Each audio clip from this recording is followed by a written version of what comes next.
Welcome back, everybody. Sorry for the small delay, but we've had a handful of these winners round one matches actually be pretty darn competitive, including the one that we're going to be jumping on into. We've got Texas Tech, the Red Raiders, going up against Georgia Southern, the Eagles. And we'll say this much for Georgia Southern. This is a team that, storied and history-wise, has been very consistent, very good in the CCL, both through the first handful of seasons. Actually, every season we've had so far, GSU has been very, very good. Texas Tech, on the other hand, is one of those programs that has been around for a couple of years now, but is on the rise, including, how about a 2-1 tally in the map count here going into a map 4 raid hardpoint? Yeah, you're not wrong to gas up GSU as much as you did. That's our season 0 champion as far as CCL is concerned. And a lot of these players have continuously been mainstays, especially when you're thinking about APOC, Teston will be here as well. They're going to be playing with Suzy Q and Chappas this time around. I believe that Agnew is sitting on the bench for this one around. But on the opposite side, yeah, Texas Tech, Locke, Zane, Sipe, and Island. That's going to be the representation for the Red Raiders. And yeah, you're very right to coin the phrase. How about this series scoreline so far? It is currently favoring Texas Tech. The hard point was close. It was 250 to 242 in favor of the Eagles. But the standoff search and destroy 6-1. That must have been a blowout. 3-1 on the checkmate control. Also been a blowout. And I'll let you all know, you included, Alan, that when I talked to APOC just the other day, he had alluded to me that they have not touched the game. They have not scrimmed. They tried to scrim. They just simply did not. They're going into this as cold as humanly possible. The thing is, everyone's in that boat. Like, we had the same conversation. But they were actively looking for scrims, but they just didn't. And we love that. We really do. We love that little bit of discipline coming through. But everyone's in the same boat. Like, the people that get into this tournament and say, like, oh, well, like, we haven't touched the game in a couple months. No one's touched the game in a couple of months. Just be better. And especially for this GSU squad, this would be a huge upset considering the fact that you named off 3 players, not only who have been very good in the CCL, but have also been pushing for challengers against 4 players from Texas Tech that, candidly speaking, do not hold those same accolades. So regardless of if you've been scrimming or getting prepared or not, you got to give credit where credit is due. And for Texas Tech, blowout in the search, blowout in the control, at least by what we can see off the scoreboard. Outside of the opening hard point, though, for GSU, that's just where you've got to be able to send this to a map 5. You need to be able to either replicate what's happened in that first hard point or find a way to be a little bit even more convincing, because a 6-point gap is barely even that. It's barely a cushion whatsoever. Yeah, it's like what, like one feather out of the pillow? Like it's really no cushion whatsoever to really speak of. It comes down to the wire, and that was on a checkmate where a lot of, I guess, interesting things might happen, but we're moving over towards a raid hardpoint, as you see above our heads. And if we go to a map 5, a raid search and destroy, and the raid hardpoint, it has a lot of offerings within its own self to be able to see where these teams stand as far as what their hits are going to be looking like, their breaks, their setups. We saw that in our first best of 5 series between UCF and FSA, that if an SMG can start really going AWOL, they can really take control of the entire map as far as breaks and setups are concerned. So that's what we're mostly looking at. Again, as the canon phrase that Shift had said, we don't really know this Texas Tech esports roster. Don't really know. We have no idea who these people are. Idea. And Georgia Southern COD, these are the players, again, that we've been gassing up since season 0, since they walked away as our inaugural champions. They have a lot more to prove and a lot more to live up to when it comes down to these types of matches. Yep. And I think just kind of another thing to keep in back in your minds here as we're going through this tournament is we do have a couple of schools that did represent 2 different squads in the previous year, if not maybe even beyond that.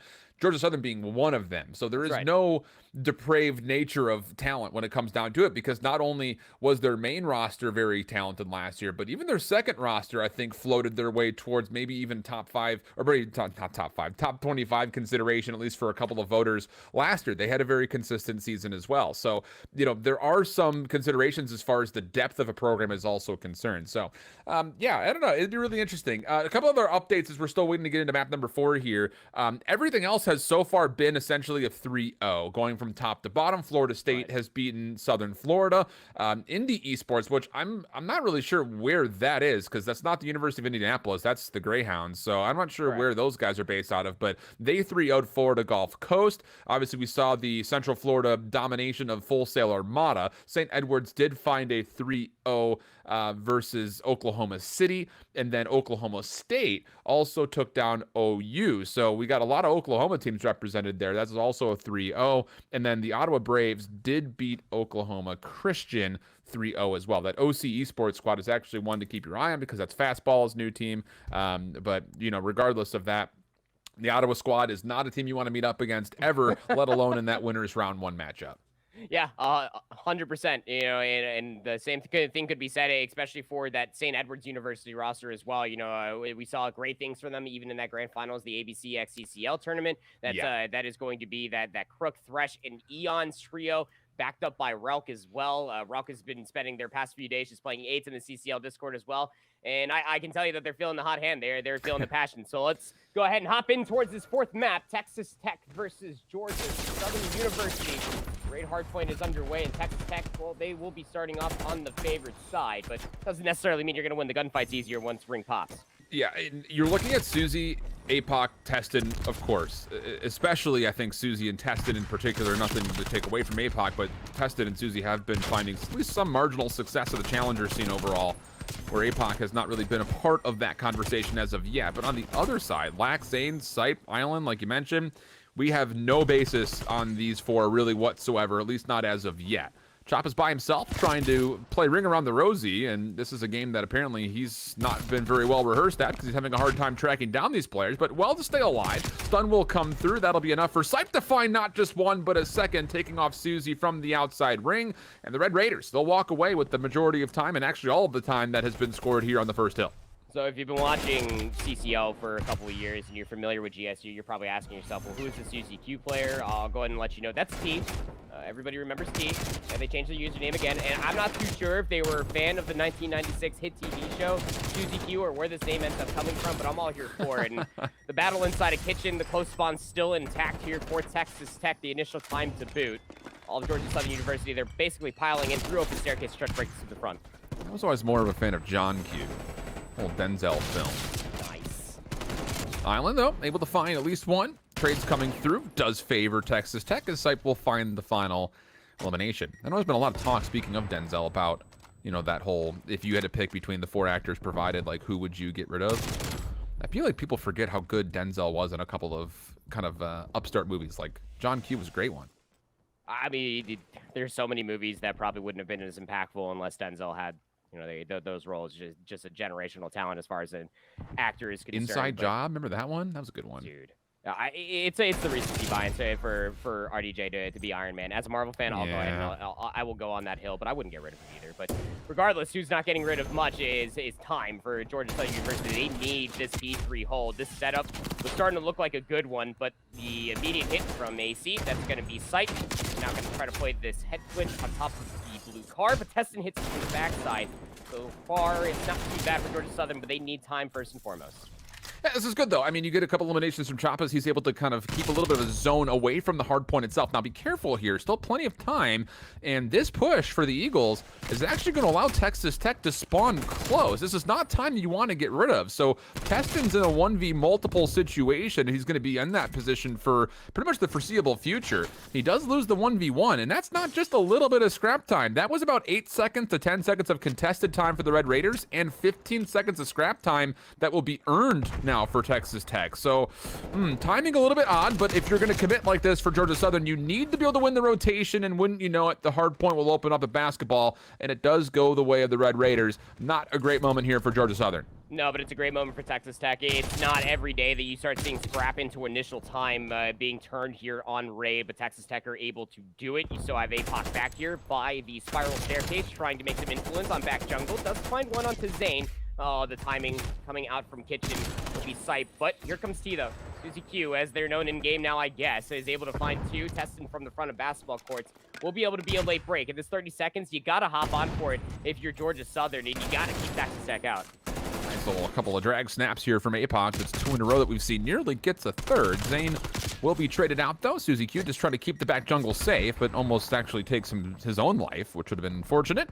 10 seconds of scrap time to play with. Georgia Southern looking good for it as Texas Tech have backed away and will set up a bit more of an aggressive zone around this next upcoming hard point. But that said, maybe it's stretched a little bit too thin as Suzy Q will find one, not able to get the second. Lock able to keep things down over towards the open stairs, will eventually get traded, and Texas Tech will at least score a little bit of early time. Georgia Southern looking for the initial break. They're going to full flood on through. Sipe not able to find anything, but Zane and Island will combine for 3. One more to find it. Suzy and Island will get the triple. 11 and 8 for him, and Texas Tech right back into the hill.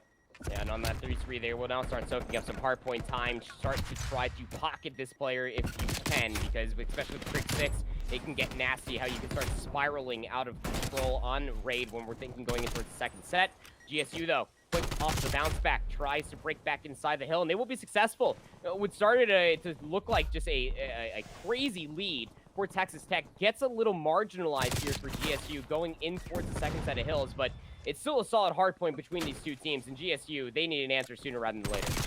Suzy Q able to avoid some of the Red Raider members trying to make their way over towards New, but does get eventually overwhelmed.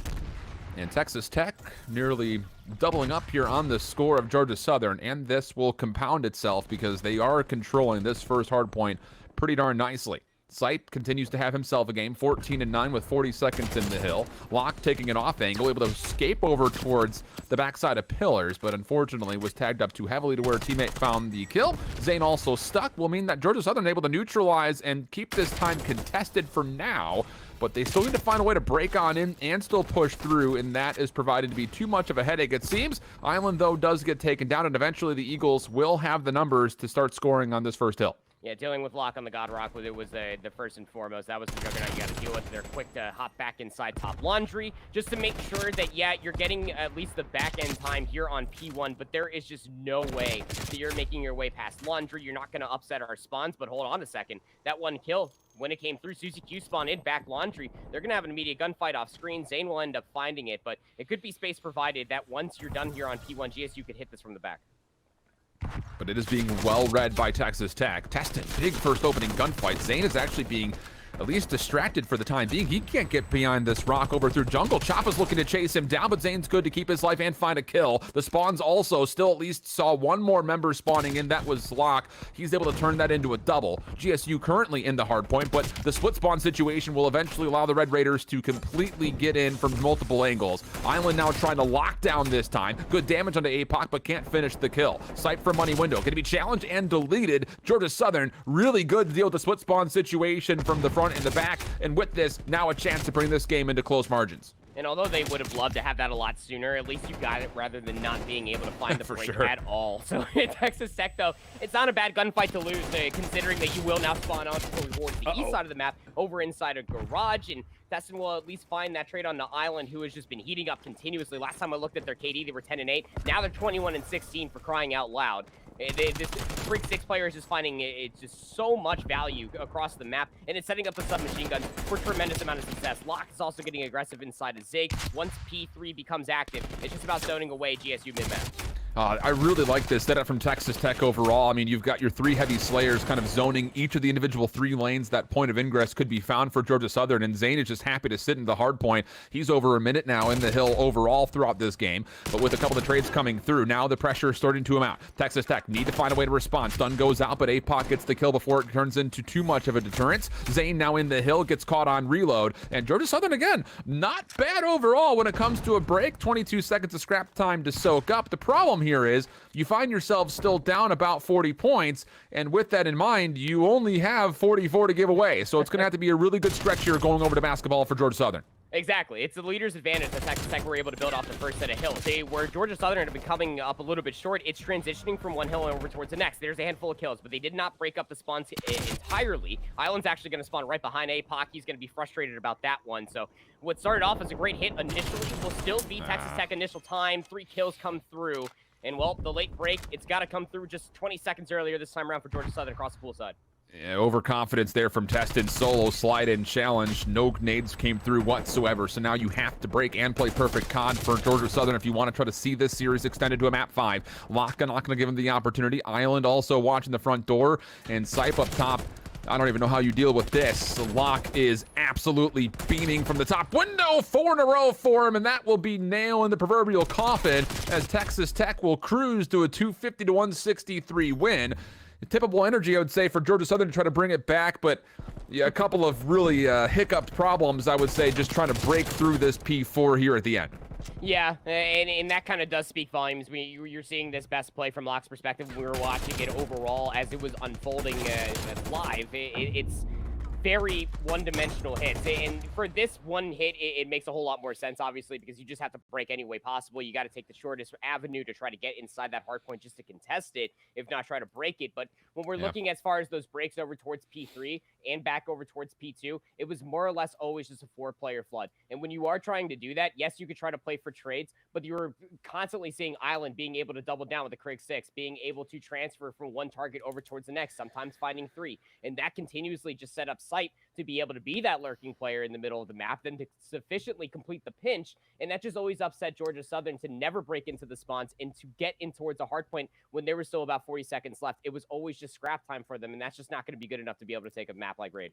We literally just got done talking about this in the early stages of that Central Florida and Full Sail squad.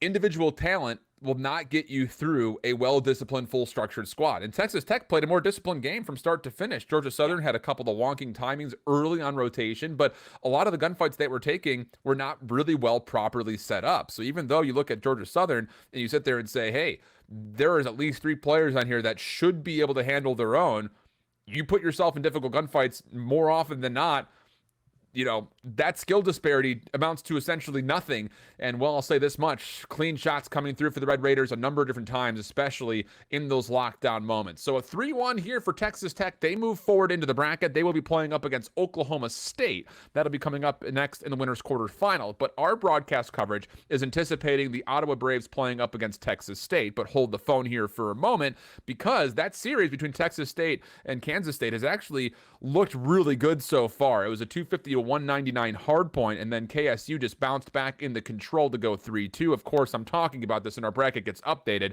Texas State will actually knock off KSU in the map for 250-125. So that will be the anticipated match that we'll have on broadcast coming up next. Again, this is the Florida Mutineers and CCL 1K Invitational, provided and presented by Zaxby's and Nature's Bounty. Big shout outs to the presenting sponsors here on the day.